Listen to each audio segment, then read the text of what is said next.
بسم الله والصلاة والسلام على رسول الله وعلى آله وصحبه ومن والاه. أما بعد،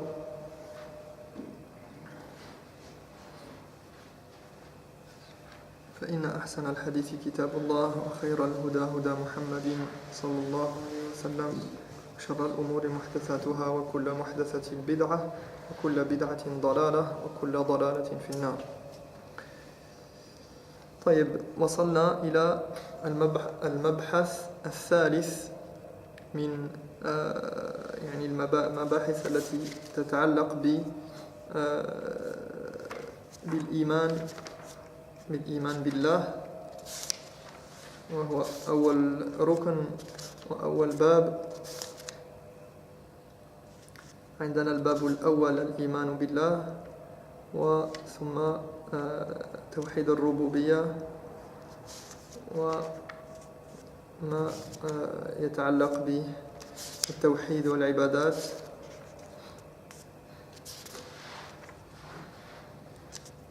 ووجوب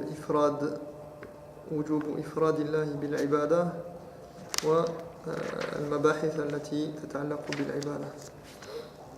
Donc on arrive au troisième chapitre qui concerne cette fois Himayatul Mustafa sallallahu alayhi wa sallam Janab al-Tawhid. Donc chapitre 3, la préservation du monothéisme et de son caractère sacré.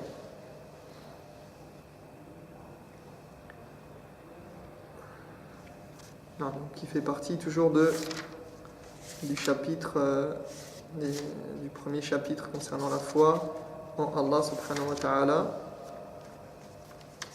et qui vient compléter la partie sur les adorations.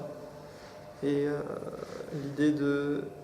ici on a l'idée de préservation. Al-Tawhid, Al-Himaya, Himayatu Mustafa sallallahu alayhi wa sallam, Janab Al-Tawhid.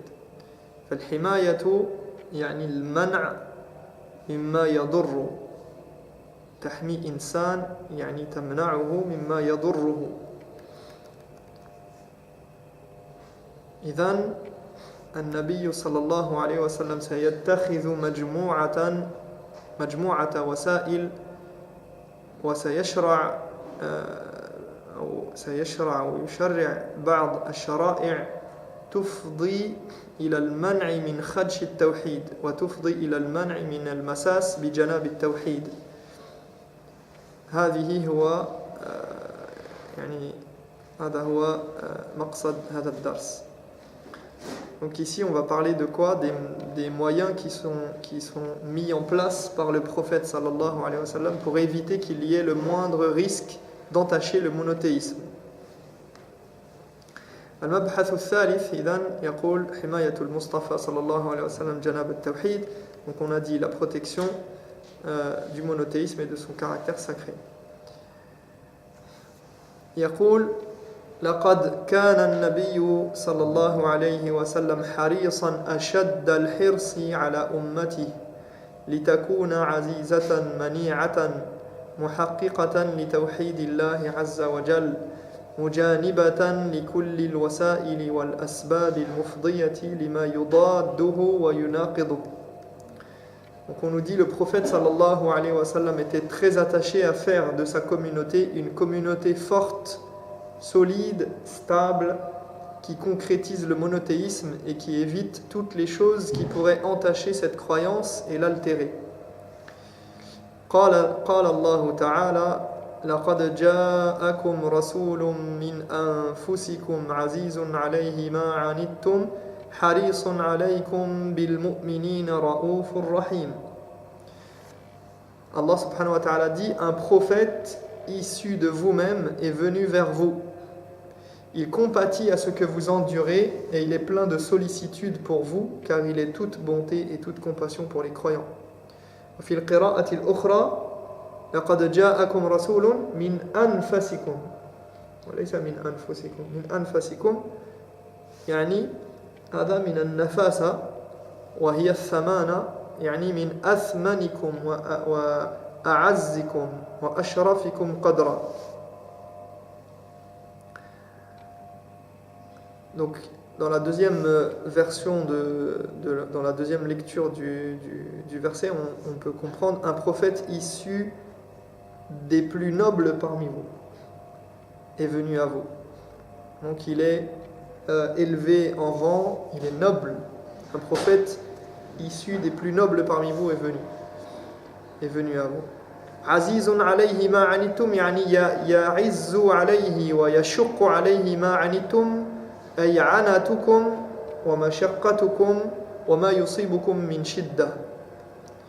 compatit à ce que vous endurez, donc, c'est-à-dire que c'est difficile pour lui de vous voir souffrir ou d'être dans la difficulté. Et cela le peine que vous puissiez connaître des problèmes. Azizun alayhi ma anittum, ya'izzu alayhi wa yashuqqu alayhi anatukum. Wa harisun alaykum. فالنبي صلى الله عليه وسلم أرأف الناس بالناس وأحرص الناس على الناس. Il est plein de sollicitude pour vous, c'est-à-dire qu'il se soucie de vous. Il est celui qui pense le plus aux autres et à leur situation.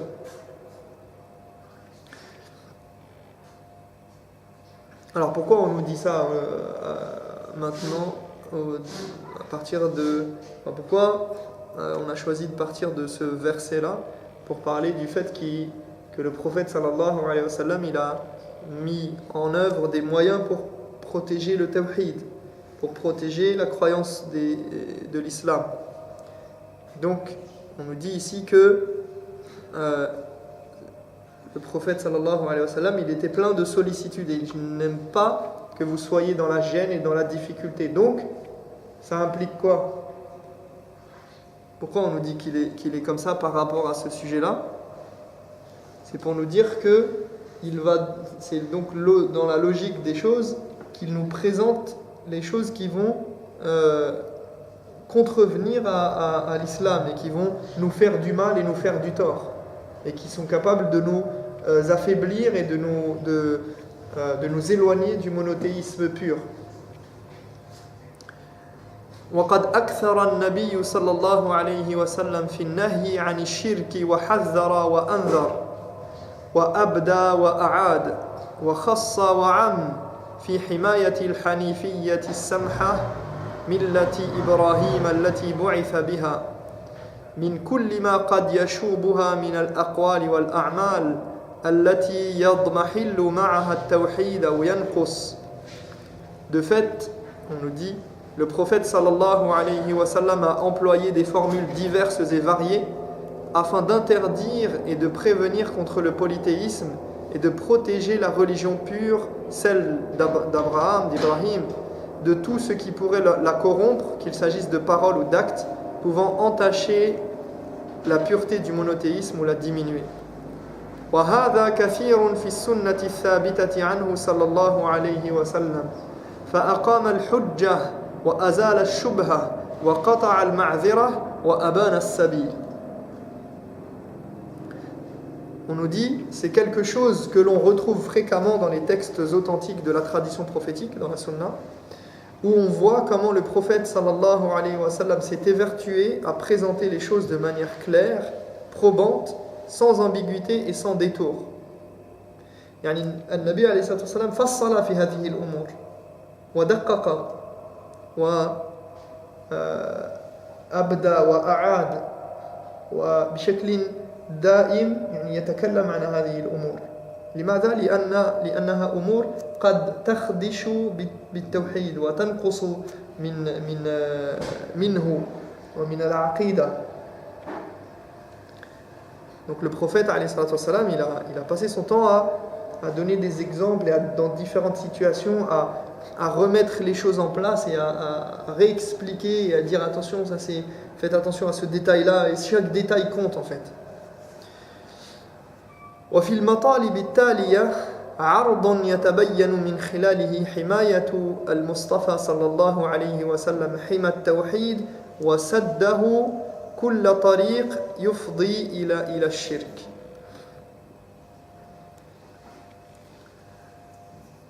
Donc on nous dit que dans les sous-parties suivantes, puisque là on est rentré dans un nouveau chapitre, une nouvelle partie on va dire du chapitre du premier chapitre. Dans les sous-parties suivantes, nous présenterons des exemples qui illustrent cette volonté constante du prophète sallallahu alayhi wa sallam à garder intacte la croyance du monothéisme et à barrer la route à tout ce qui pourrait mener au polythéisme. وهذا معنى لا إله إلا الله. الكفر أولا بما يعبد من دون الله، الكفر بالطاغوت وبالآلهة الباطلة وإثبات الألوهية لله. ومن يكفر بالطاغوت ويؤمن بالله. Donc c'est toute l'idée de la ilaha illallah, du témoignage de foi. C'est le fait de renier avant tout les fausses divinités et ensuite d'attester le caractère divin et le mérite, le fait qu'Allah subhanahu wa ta'ala il soit le seul à mériter l'adoration et à mériter le titre de divinité. Donc on a les deux composantes, renier les fausses divinités et affirmer l'unicité. Et normalement on commence par quoi? Par renier, par dire la ilaha. Ensuite illallah. Pour pouvoir affirmer l'unicité. Mais une fois que le monothéisme est établi, donc là on est déjà dans le monothéisme. Donc on est déjà rentré dans le monothéisme. Donc maintenant c'est quoi le but? C'est qu'on a at-tawhid, comme salam, qui est comme un joyau, comme un trésor. Kanz. La ilaha illallah kanz min kunuz al-jannah. ولكن كنز يعني يستحق أن يكون محميا. Donc c'est un trésor qu'on doit préserver. Et donc ici, l'idée c'est de mettre un périmètre de protection. Le prophète sallallahu alayhi wa sallam, il a établi une clôture qui vient entourer et protéger ce principe de la ilaha illallah, du monothéisme.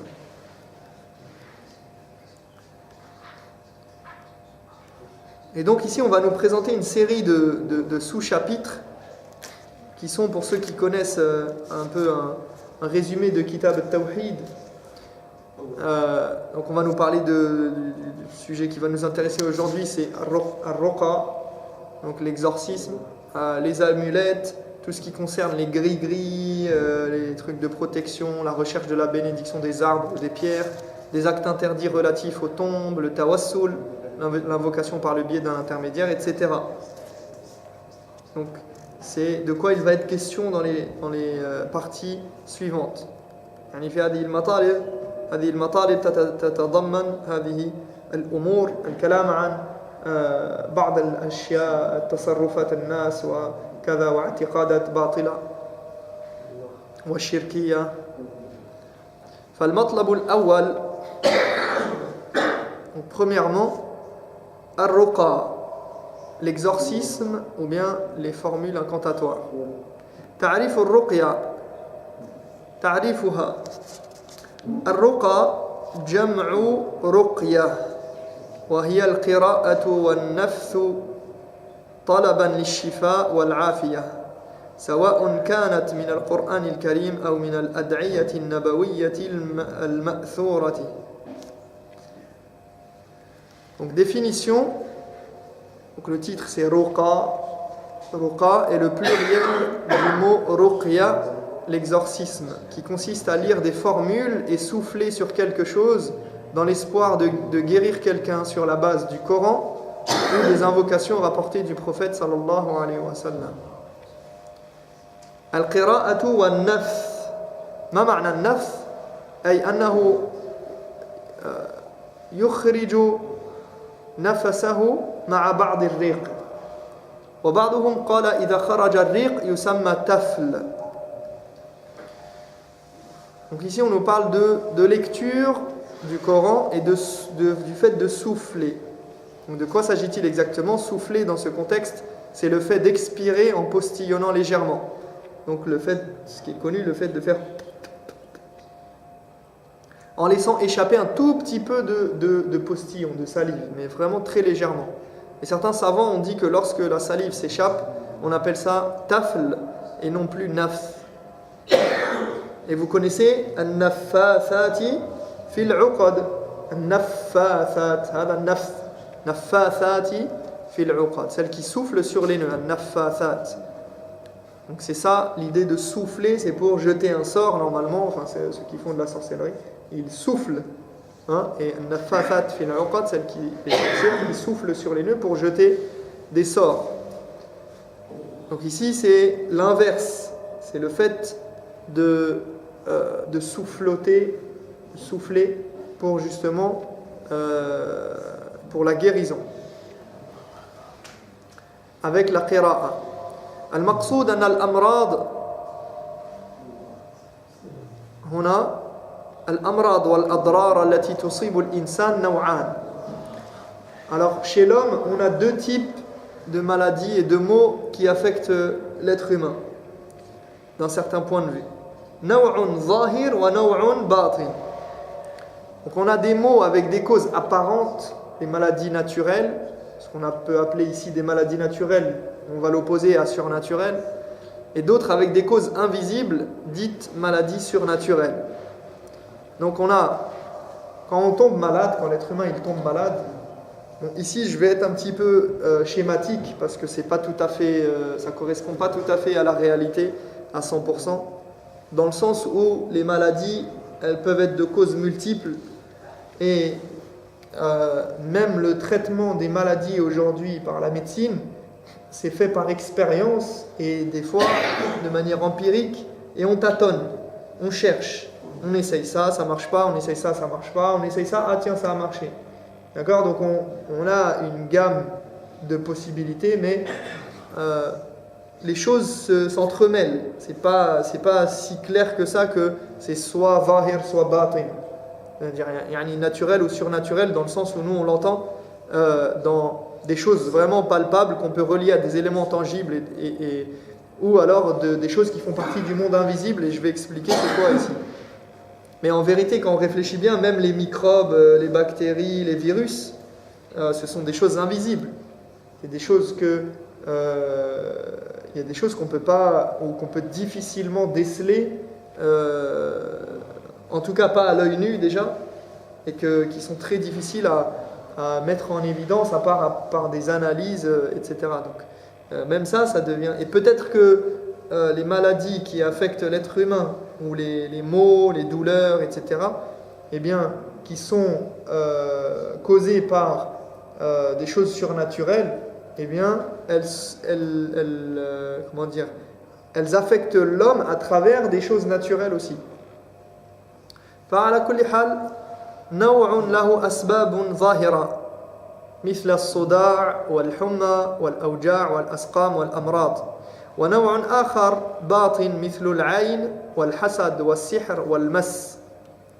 Donc ici on a par exemple, là on parlait de choses qui sont palpables dans le sens où on a par exemple certaines douleurs directement qui nous affectent, les maux de tête, la fièvre, certaines maladies qu'on sait traiter avec la médecine habituelle, traditionnelle, enfin la médecine moderne plutôt, ou bien même traditionnelle, et une partie invisible dont la cause est liée à... Alors c'est là où vous allez comprendre de quoi il s'agit, quand on parle de mauvais œil, de l'envie, de la jalousie, de la sorcellerie, la possession par le diable, etc. فالأدوية التي تعالج هذه الأمراض نوعان. Logiquement, du coup, on a deux sortes de traitements. الأدوية الظاهرة وهي الأسباب المعروفة للناس. Donc on a les médicaments naturels ou les médicaments habituels, on va dire, qui ont un effet tangible. Donc peu importe, là je ne parle pas du fait de prendre ou non certains médicaments ou pas, mais de savoir qu'on a un traitement pour un médicament, pour une maladie donnée, on a un médicament donné et ça a des effets. Alors, est-ce que ça marche? Est-ce que c'est un effet placebo? Est-ce que, en tous les cas, on sait que c'est quelque chose qui se traite par ce biais-là, dans une certaine mesure. D'accord? Alors parfois c'est un traitement symptomatique de la douleur, par exemple j'ai mal à la tête, on va me donner un aspirine et ça va faire passer la douleur, Alors peut-être que cette douleur elle est causée par une maladie plus profonde, par une allergie, par une fatigue, d'accord? Ça va traiter juste le symptôme, ça va aider à enlever, à faire disparaître cette douleur. Ça ne traite pas le fond du problème, mais ça aide en tout cas et c'est palpable et c'est quelque chose que tout le monde peut expérimenter. وهناك أدوية باطنة وهي التي تعلم من قبل الشرع وهي تقوم على أحد الأدوية الباطنة مثل الرقى. Et on a de l'autre côté des remèdes qu'on ne connaît que par le biais des textes religieux, comme les formules incantatoires, ici les formules d'exorcisme. Donc ils vont être un remède, ruqya, hiya min al-adwiya al-batina. هي الرقية دواء وشفاء بإذن الله تعالى. Donc cette ruqya consiste à quoi? À lire le Coran et souffler, faire sortir un petit peu de salive sur ses mains par exemple, ou et passer ses mains, etc. والريق هذا الذي قرئ فيه القرآن فالله عز وجل جعل هذا سببا في الشفاء. Et c'est Allah subhanahu wa ta'ala qui a fait que ce procédé soit un moyen de guérison. Donc ensuite la personne passe ses mains sur la partie malade ou affectée après avoir par exemple joint ses deux mains et soufflé dessus comme ça, et elle passe sur la personne ou sur la partie affectée, et ce qu'il s'agisse d'une maladie apparente ou invisible. C'est-à-dire que la récitation de ces formules est valable pour tous les mots. يعني يمسح به الجزء المصاب أو المريض سواء كان هذا المرض مرضا ظاهرا أو باطنا. يعني هذه الرقية صالحة لكل الأمراض سواء شخص عنده مرض ظاهر كالحمى وكالصداع أو سواء شخص مصاب بعين أو محسود أو ممسوس أو مسحور أو غير ذلك. Donc ces formules de ruqya, eh bien elles sont valables pour tous les maux physiques, psychiques, intérieurs, extérieurs, visibles, invisibles. Le mauvais œil, la jalousie, la possession, les mauvais sorts, etc. إذن الرقى جمع رقية وهي القراءة والنفث طلبا للشفاء والعافية.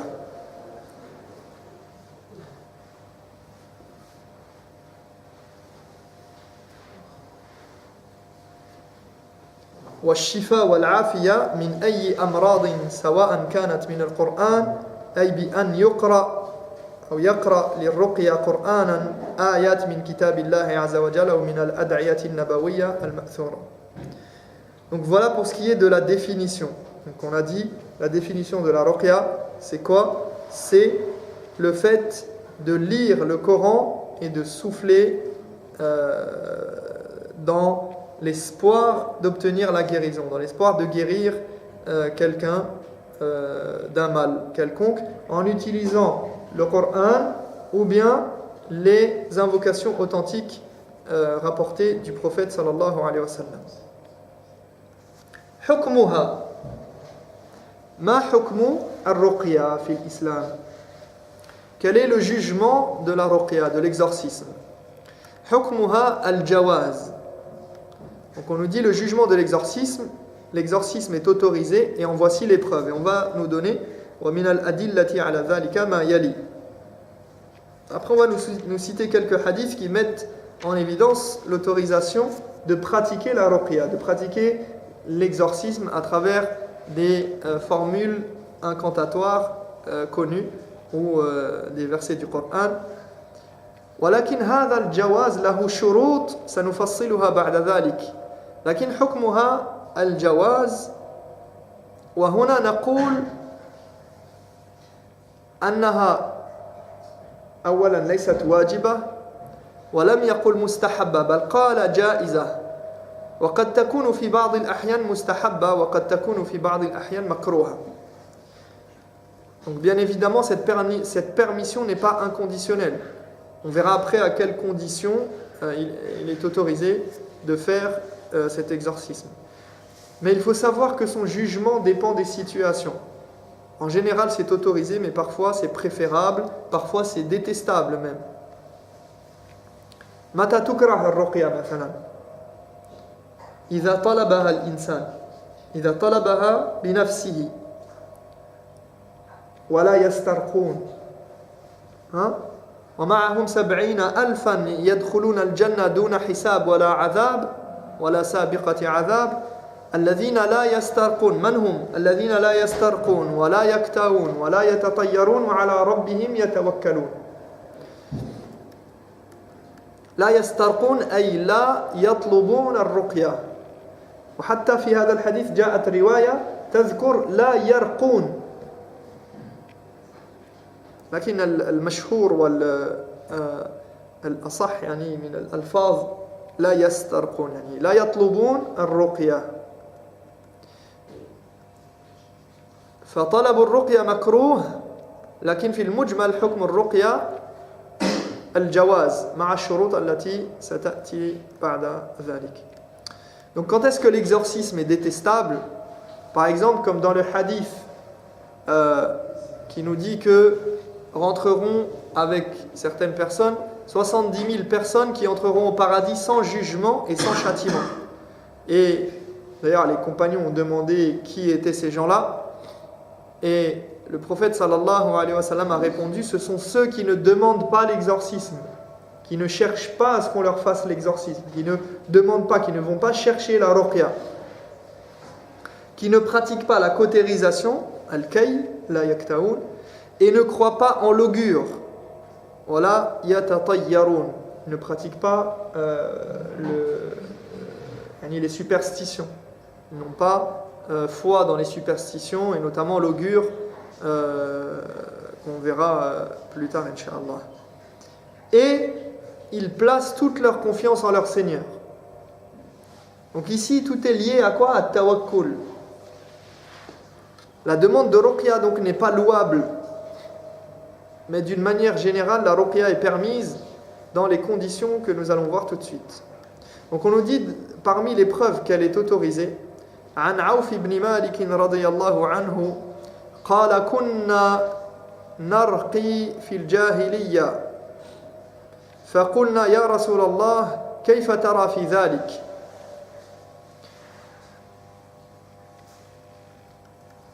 Donc on a le hadith de Auf ibn Malik qui raconte, il dit: avant l'islam, nous avions l'habitude de pratiquer l'exorcisme, alors nous avons demandé l'avis du prophète sallallahu alayhi wa sallam à ce sujet.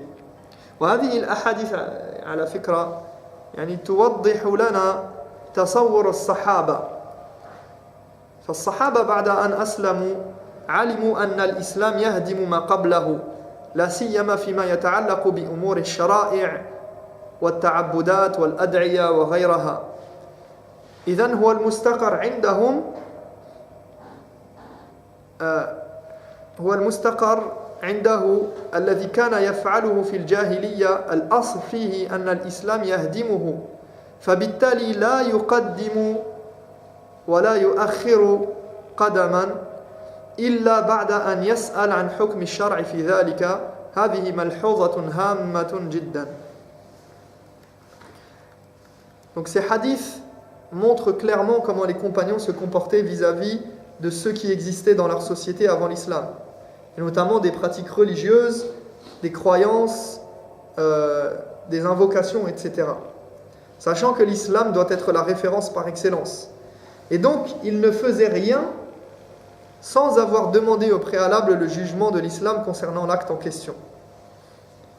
Et ici, donc Auf ibn Malik, il raconte et il dit que avant l'islam, nous avions l'habitude de pratiquer l'exorcisme. Et sûrement que lorsque quelqu'un était malade, ils avaient leur propre méthode d'exorciser le mal. Alors ils demandent ce qu'en pense le prophète sallallahu alayhi wa sallam. فقلنا يا رسول الله كيف ترى في ذلك؟ يعني ما الحكم في ذلك؟ ما حكم رقانا وأدعيتنا في هذا طريقتنا في هذا.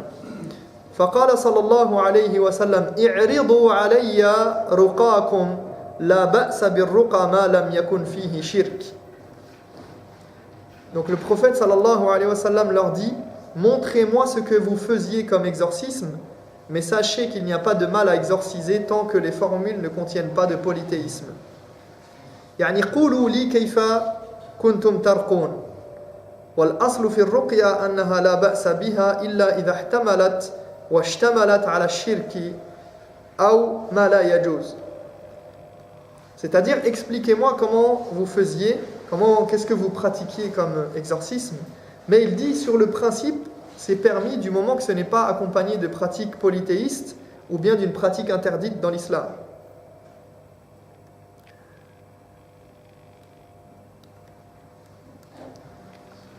Donc voilà pour ce qui est du hadith de Auf ibn Malik. C'est là ? On va juste terminer cette partie. وعن أنس بن مالك رضي الله عنه قال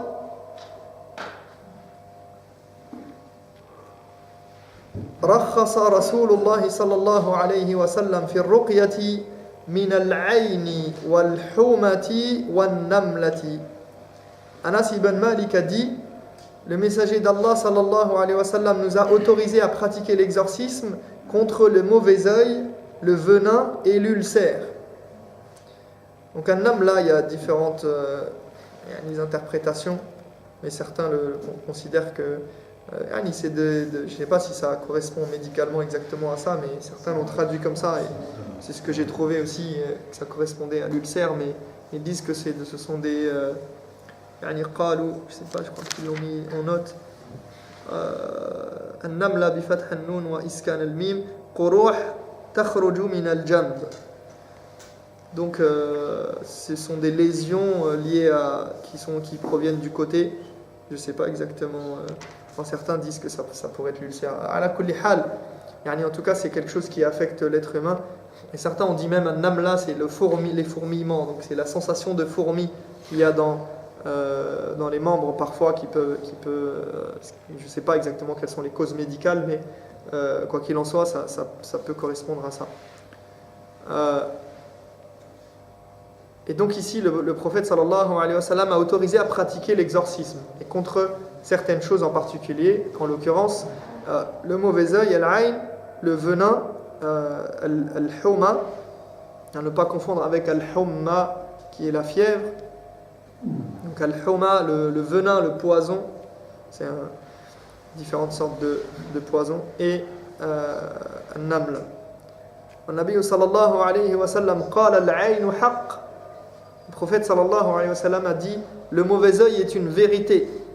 وقال العين تدخل الرجل القبر وتدخل الجمل القدر. Il dit également le mauvais œil fait rentrer l'homme dans sa tombe et le chameau dans le chaudron. Donc le mauvais œil, donc la personne, que ce soit le chameau ou les bêtes ou peu importe, même le chameau de quelqu'un, même le bétail de quelqu'un peut être affecté par l'œil, par le mauvais œil. Et les ulama expliquent wa tudkhilu al-jamal al-qidr. Qu'est-ce que ça veut dire le fait qu'ils disent le chameau dans le chaudron ou dans la marmite C'est-à-dire que s'il lui arrive quelque chose à cause de l'œil, il finira sacrifié pour être cuisiné dans la marmite. Donc pour être mangé. Pour dire que l'œil, il peut atteindre une personne ou un animal de sorte à le tuer carrément. وصح عنه صلى الله عليه وسلم أنه قال لو كان شيء سابق القدر لكانت العين. Et dans le même hadith où le prophète sallallahu alayhi wa sallam a dit al-aynu haqq, il dit et s'il devait y avoir une chose qui devait précéder le destin, ce serait bien l'œil, le mauvais œil.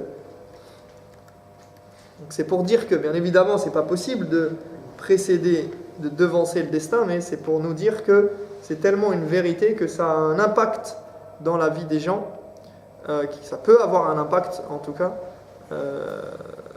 Et donc c'est une vérité. Au point que si ça devait devancer le destin, s'il devait y avoir quelque chose pour précéder et devancer le destin, ça serait l'œil.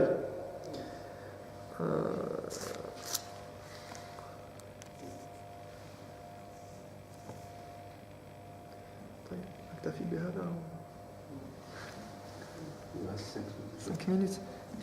J'aimerais bien juste arriver jusqu'au shurut. Je vais terminer là, avec. Donc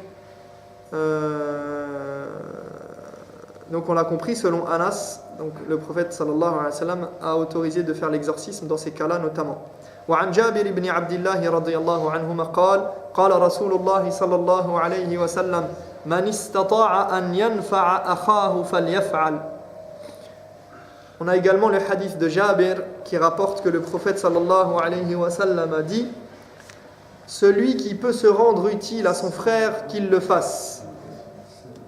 يعني أنت إنسان تستطيع أن ترقي وزرت إنسانا مريضا دون أن يطلب منك إن استطعت أن تنفع أخاك فافعل وارقيه. C'est-à-dire, si tu vas voir quelqu'un qui est malade par exemple, sans même qu'il ne te le demande, et que tu peux lui être utile en lui faisant la ruqya, alors fais-le. من استطاع أن ينفع أخاه فليفعل. وهذه قاعدة عامة ليست في الرقية فقط، في أي شيء. أي مسلم يطلب منك منفعة أو مصلحة يقصدك في خير، ارفع هذا الشعار: من استطاع أن ينفع أخاه فليفعل. يعني مسلم تراه محتاج للنصيحة، تراه محتاج أن توصله أو توصله بطريقك. لا تقول ليس لي دخل، لا تقول علي بنفسي. من استطاع أن ينفع أخاه فليفعل. هذه قاعدة كلية. Donc celui qui peut se rendre utile à son frère, qu'il le fasse. C'est en fait une règle générale qui s'applique à toutes les situations. Et ce n'est pas restreint à la ruqya. Alors ici, c'est vrai que ça a été cité dans le contexte de la ruqya, mais ça doit être le leitmotiv du musulman. Ça doit être le slogan du musulman. Man istata'a an yanfa'a akhahu falyaf'al. Si tu vois quelqu'un qui a besoin d'un conseil, que tu l'emmènes sur ton chemin, que tu l'aides, eh bien n'hésite pas. Ne te dis pas en quoi ça me concerne, c'est son problème à lui, ça ne me concerne pas, ça ne me regarde pas. Au contraire, le musulman, il doit se soucier de l'autre et il doit essayer d'être utile. Le meilleur parmi les musulmans, c'est celui qui est le plus utile. ونكتفي بهذا القدر ونسأل الله تبارك وتعالى أن يجعلني وإياكم من الذين يستمعون القول فيتبعون أحسنه أولئك الذين هداهم الله وأولئك هم أولو الألباب سبحانك اللهم وبحمدك أشهد أن لا إله إلا أنت أستغفرك وأتوب إليك.